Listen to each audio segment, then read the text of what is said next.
meu nome é Claudinei e hoje eu estou aqui para conversarmos um pouquinho sobre um tema que talvez não seja tão simples e tão fácil para dialogarmos a respeito dele, mas é um tema bastante importante para nós, que é a morte. E geralmente quando a gente pensa na morte, nós já, na nossa cabeça, já pensamos talvez aí no hospital ou em uma doença, um acidente, sempre aquela questão fatal, uma fatalidade. Mas a morte, ela também traz para nós uma reflexão sobre a própria vida, porque a morte nos leva, em certo sentido, a pensarmos sobre a nossa vida. Isso não só do ponto de vista biológico, porque afinal de contas, provavelmente o ser humano é o único ser que tem consciência da sua morte, consciência da sua finitude, que um dia se esgotará a vida. Mas é interessante pensarmos como as civilizações antigas, o mundo antigo, lidava com a morte. Um mundo, sobretudo, não pensado de forma tão individual como nós hoje, na modernidade, pensamos, mas nas culturas antigas. Nós temos, por exemplo, no mundo grego, que era retratado através das tragédias, as chamadas tragédias, do teatro, como isso era visto e percebido pelas pessoas e como isso mexia, a arte, mostrando às pessoas o drama da própria existência. A morte também é o tema, talvez um dos temas centrais das religiões, tanto das religiões mais antigas, das religiões das quais as orientais, por exemplo, que cultuam e que celebram seus mortos, seus antepassados, como também as religiões monoteístas.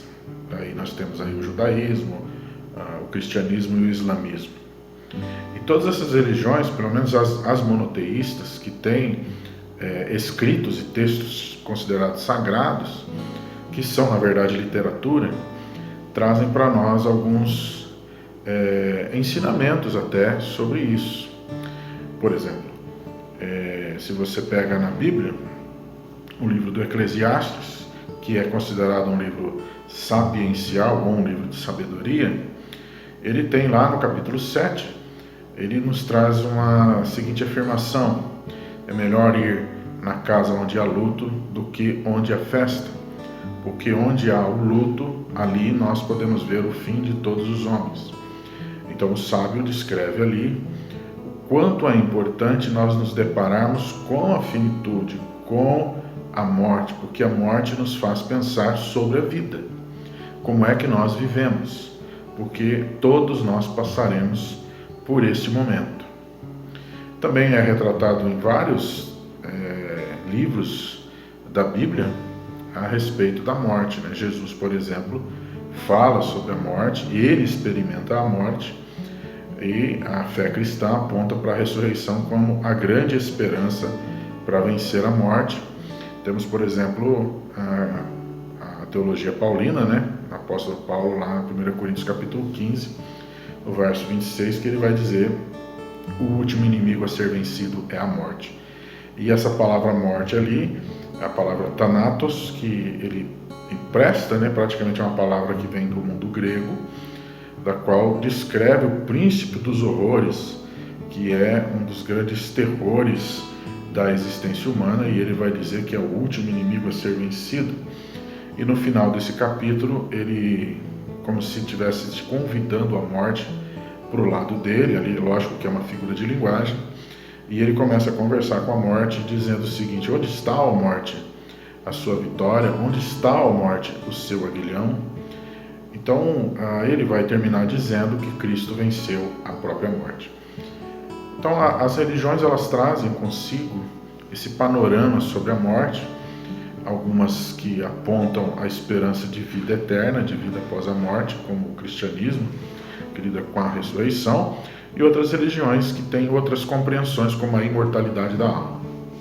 De qualquer forma, as religiões, elas são uma espécie de teia de sentido, como dizia Rubem Alves, para descrever essa ausência de sentido, porque a morte ela nos deixa inquietos. Ela faz com que o ser humano não aceite essa finitude. Por isso que tem que ter sentido, porque afinal de contas, qual é o sentido de você viver algumas décadas aqui e tudo isso passar e tudo isso ser efêmero, como na verdade é e não deixa de ser efêmero. Nós podemos, por exemplo, perceber isso nas obras literárias, na literatura moderna, como temos aí na literatura, tanto literatura estrangeira quanto literatura brasileira. Uma obra muito interessante é uma obra de José Saramago, As Intermitências da Morte, a qual ele descreve ali como se fosse um lugar, né, uma cidade, um país, onde a morte tira férias. É um romance muito interessante, tem um certo carregado de ironia, de humor, e as pessoas não morrem mais, ali para de morrer. E aí as funerárias ficam desesperadas, né? As próprias igrejas também começam a ter problemas, as pessoas ficam no leito de morte, nas UTIs e tal. Algumas tentam levar os seus doentes para outros lugares para ver, porque lá a morte está presente e ali naquela cidade não mais. E é um texto bastante interessante que ele vai retratando essa questão da morte. Outra obra outro autor que trabalha bastante o tema da morte, embora não de uma forma não tão assertiva assim, mas está presente, que é Gabriel Garcia Marques. Quem nunca se emocionou lendo 100 Anos de Solidão, e você vai observando ali as famílias que vão surgindo e como a morte vai aparecendo e vai como que tirando ciclos da vida daquela família, depois outra família vem, e como isso vai rompendo, e a morte sempre presente ali. E outras obras de Gabriel Garcia Marques, como O Amor e Outros Demônios, que retratam a questão da morte e como ela se faz presente de forma tão avassaladora na vida daquelas pessoas. Temos aí, por exemplo, o Victor Hugo, que escreve um clássico, Os Miseráveis, que trabalha a miséria humana e como que a morte se torna banal, né, para muitas pessoas. Talvez a gente perceba um pouco disso quando a gente enxerga apenas estatísticas, enxerga a vida apenas como números ou coisas, quando as pessoas são apenas um CPF ou são apenas um dado estatístico no meio de uma pandemia, por exemplo. O Victor Hugo retrata essa obra fantástica dele, dos Miseráveis, assim como a gente percebe isso em Albert Camus, escreve A Peste, que é a respeito também de uma epidemia, uma cidade fictícia, da qual a gente percebe o quanto ali no século XX, né? Aliás, no século XX, na década de 20 do século XX,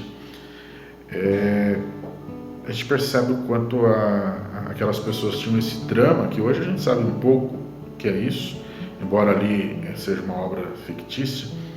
A peste causada por ratos, uma cidade toda tem que ficar em quarentena, isolada, fechada. E como que as pessoas vão se transformando ao longo do tempo, como alguns tentam explicar o problema da peste, outros tentam fugir do problema. Há um médico que trabalha e que tenta lidar com os doentes. Então tem todo um drama humano ali, nessa obra fantástica de Albert Camus, embora alguns acreditem que seja uma metáfora de uma questão ali da Segunda Guerra, mas a obra em si, ela mostra claramente essa morte quando ela vem coletivamente, como afeta e como a gente se desumaniza, às vezes, olhando dados frios, né? Apenas dados, números. Então, o que nós percebemos nessas obras é a tentativa de descrever o drama humano a respeito da morte. Então, a finitude nos incomoda.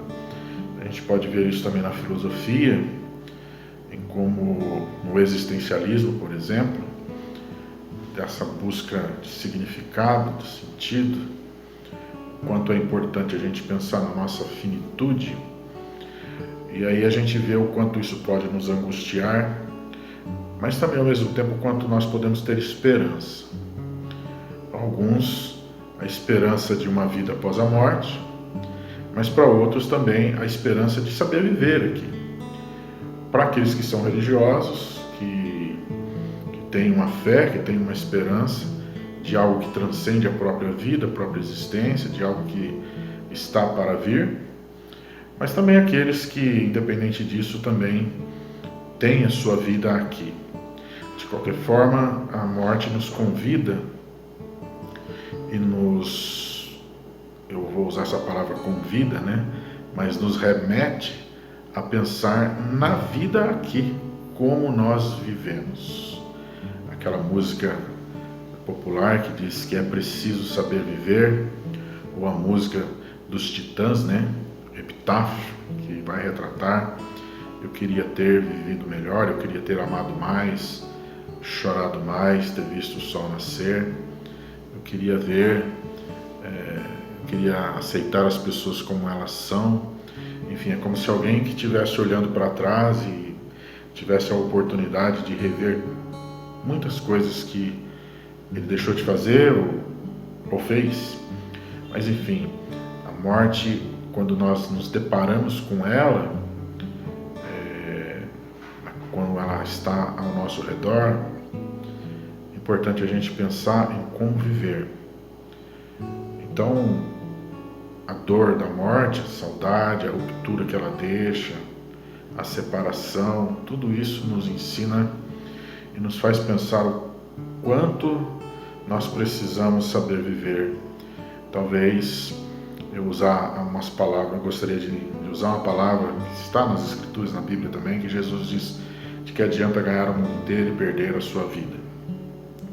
Então, essa mensagem, que também é literária, está dentro de um escrito, faz pensar sobre o que nós queremos ganhar e o que nós podemos perder.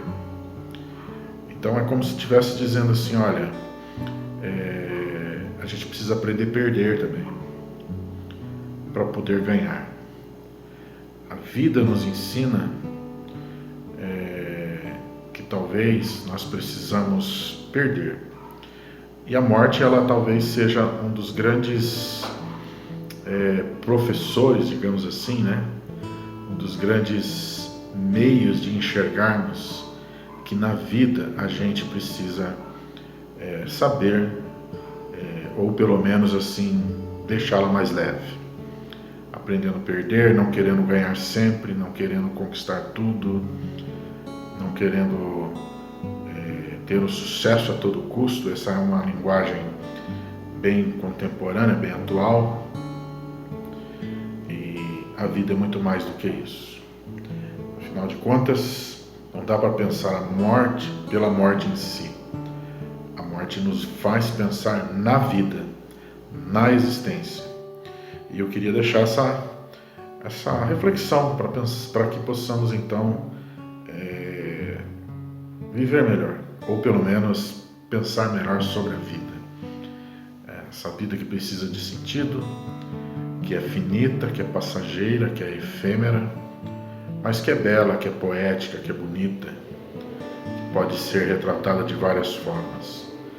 Não dá para viver só em função do prazer, como não dá para viver apenas em meio à dor. A vida, ela é uma contingência, né? Ela é cheia de surpresas, ela é cheia de imprevistos, mas a vida é o que nós temos de melhor. A nossa existência é bela. Como dizia Dostoiévski, a beleza salvará o mundo. Então, que a sua vida seja bela, porque a morte é um fato, a morte é real. A vida nós a construímos, a vida nós a delineamos, a desenhamos, mas a morte, ela é real, é concreta. Ela não tem como ser construída. Quando ela chega, ela chega. Mas a vida sim, a vida pode ser construída. Então que possamos construir a melhor vida possível, que seja bela, seja saudável, que faça bem a nós e aos que nos cercam, que seja realmente algo que tenha significado. Significado para quem vive, significado para outros que talvez estão no nosso entorno. E que essa seja para nós uma grande aprendizagem. Um grande abraço e que você possa viver bem, se cuidando, para que tenha uma vida leve e saudável, tá bom? Um grande abraço.